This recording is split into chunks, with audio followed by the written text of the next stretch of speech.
Hello everyone, welcome back to another video. In this video, we are going to discuss the problem of multitask learning and a technique used to solve that problem, MTAN, Multitask Attention Network. So let's have a look at the dataset and the task at hand. Alright, so the problem of multitask learning is such that we want to derive a single network that can be used for various different computer vision tasks. The data set that we are going to use for this particular project is the Cityscapes dataset. The link for this datascrap would be present in the description box below. The Cityscape dataset consists of different street view images. That is, images taken from a car that is being driven on the road. This dataset is particularly used for depth estimation and semantic segmentation. Let's have a look at the images present in the dataset and what these two tasks are. So these are the different images that are present in the dataset.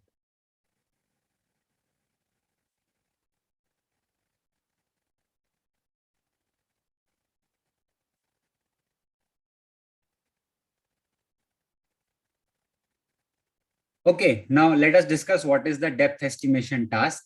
As the name implies, in this task, we want to calculate the depth of any object that is present in the image. Let us have a look at some of the example images to make this point more clear. In this image, we have this truck that is front of our car, and through the color gradient, we can see that the depth is almost constant in front of this. We can also observe other such features from this gradient color. The areas close to the car are slightly darker in color, and as we move away from the car, the colors get slightly lighter, as we can see over here. A similar look we can have over here. There is a car present near our car, and we can see a very dark color for that car. And as the objects go away, the color gets lighter and lighter. Let's have a look at some more example images.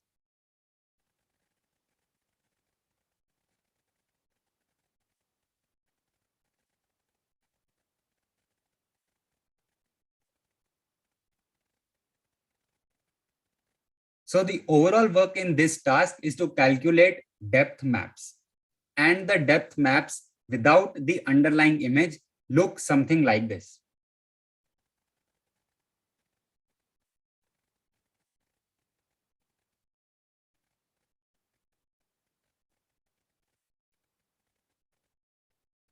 For the image segmentation task, we need to segment different objects that are present in the image. Let's have a look at some example images. In this example, all the cars and vehicles are segmented in a yellow color, and the trees and background are segmented in red color. Something similar can be observed in this image as well. Let's have a look at other example images as well.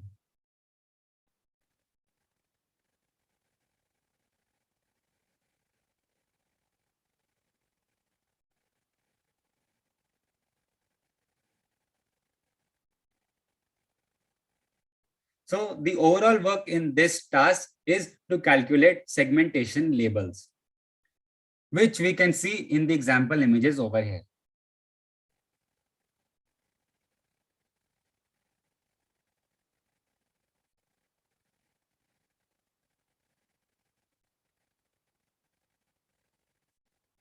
All right, so this is the visualization of the data that we are going to use. Now let us have a look at the technique that we are going to use to solve the multitask learning problem. Alright, so the problem of multitask learning is as follows. We want to derive a network that can be used to solve different tasks. These different tasks can be object detection, object classification, and object segmentation. The constraint in this problem is that we cannot have different networks for these different tasks. We have to use a single network that is run once and trained once to solve all the different tasks. The advantage it has over distributed networks is that we don't have to train each and every network individually for the different tasks, resulting in saving some time. So the technique that we are going to discuss for this multitask learning is MTAN. MTAN stands for Multitask Attention Network. And this is the architecture that MTAN follows. Given an input image, the first step we do is calculate the shared features of that given input image. Then we have task specific modules that use those shared features to solve their given task. For n number of tasks, we are going to have n specific attention modules. These attention modules take some data from the shared features and augment it in such a way that is useful for their particular task. The word attention over here refers to the attention that each module gives to its particular task. For the MTAN technique, we can use any convolutional network to calculate the shared features. For our particular project, we are going to use SegNet to calculate the shared features. Now, SegNet is a network that is used to solve the image segmentation task.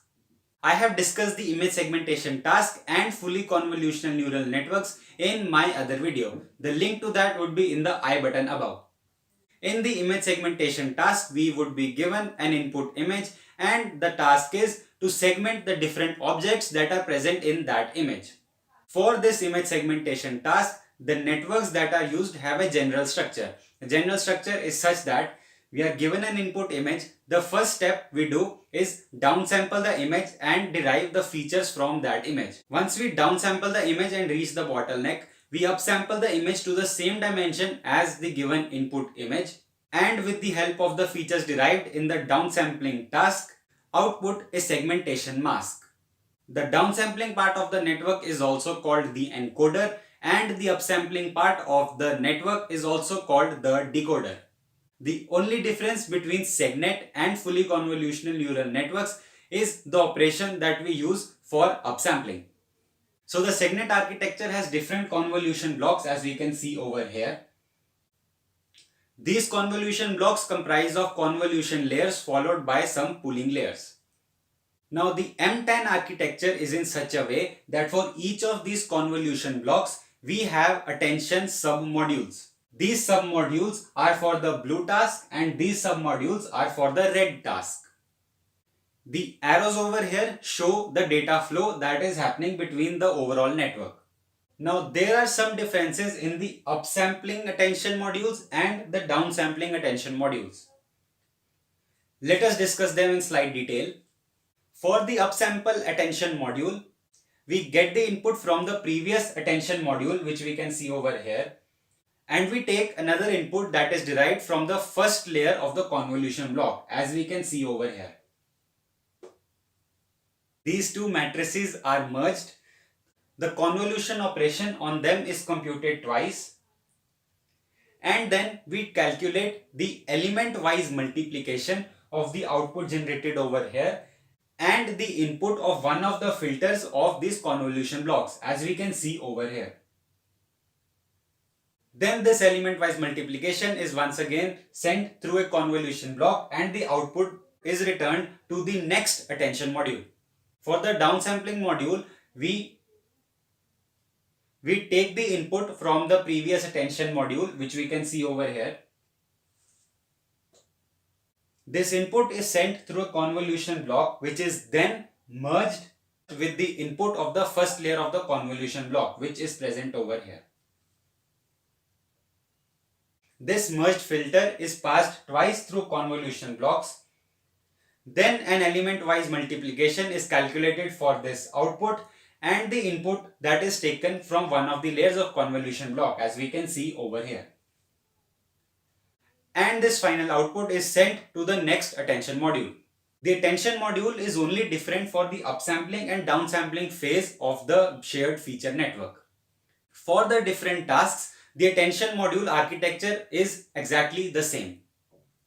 And this is the complete network architecture of the MTAN network. One additional technique that MTAN proposes is what is called dynamic weight averaging. For any multitask learning network, we calculate the loss by a weighted average of the loss calculated for the different tasks, as we can see over here. The adjustment of the weights of these losses is very important for the network to actually converge and learn the different tasks. Dynamic weight averaging is a technique that is used to determine these weights based on the rate of change of the gradient loss.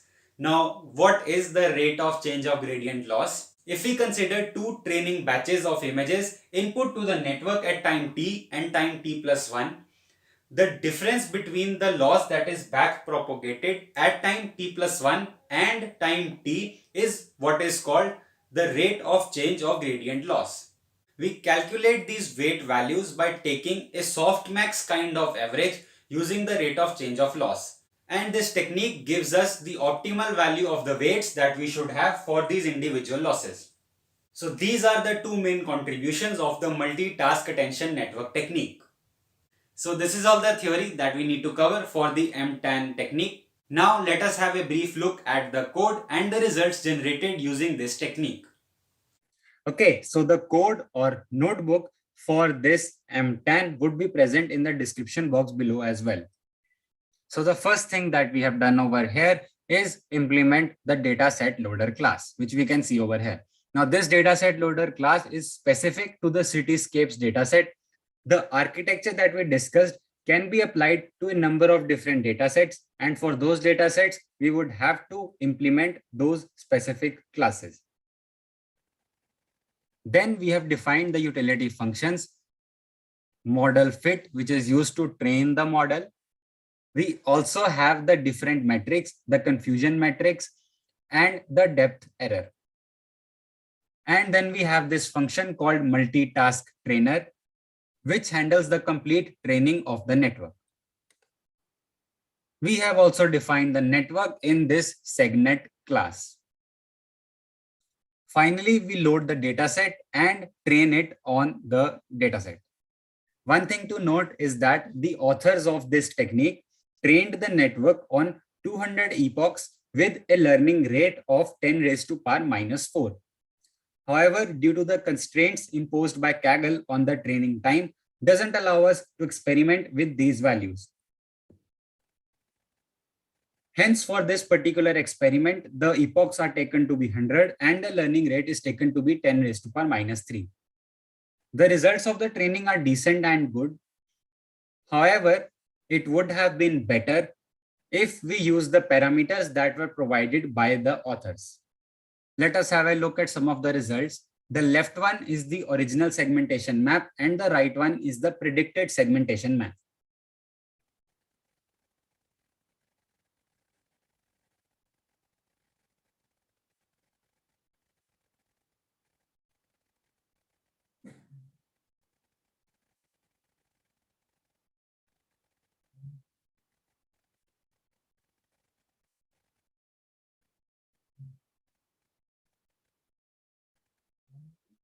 As we can see, there are slight issues that this network faces while segmenting bicycles.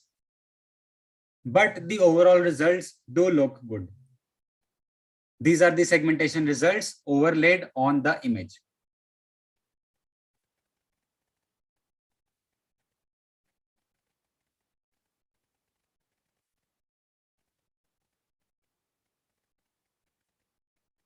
Now let's have a look at the depth maps. The left one is the original depth map and the right one is the predicted depth map.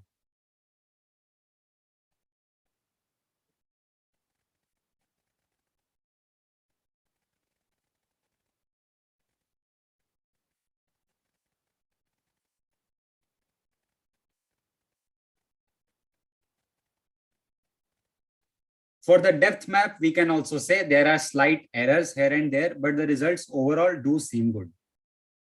Now, these are the depth maps overlaid on the image.